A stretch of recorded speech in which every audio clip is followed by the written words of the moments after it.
রাত্রে 8টার সময় যান আর আসেন কয়টায়? সকালে আজান দিলি। আর এই যে মাঝখানে যদি লোকজন আসে এরা পারাপার হয় কিভাবে? ও অত রাতে লোক আসবে না। যদি আসে নৌকা এখানেই থাকে? না ওই জায়গায় থাকে। আচ্ছা, নাও এখানেই থাকে, এখানে থাকে। তখন তো আর কেউ পয়সা দেয় না রাত্রে? না দুই একজন দিব। ও আচ্ছা। এমনি যে যদি দুই একজন যায় তাই পারে।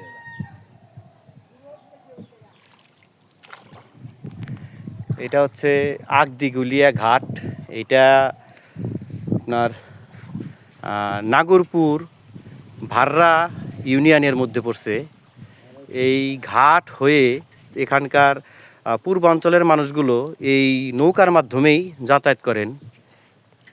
তো শামসুল কাকার নৌকা হয়েই পারাপার হয়।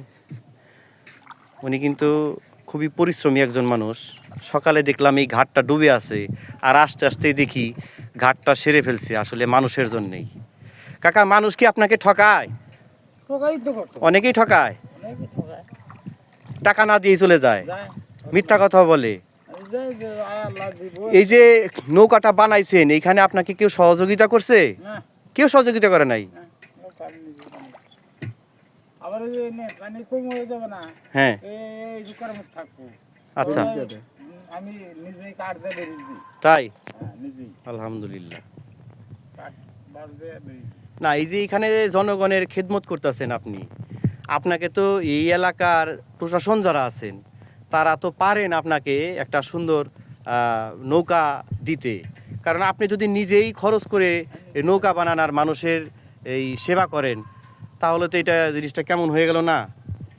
তো প্রশাসনের উচিত এখানে একটা ব্রিজ করে দেওয়া। আর কাকা যেহেতু এখানে স্বেচ্ছায় শ্রমগুলো দিচ্ছেন, কাকার প্রতি যেন সবাই সদয় হন, এটা অনুরোধ রইল।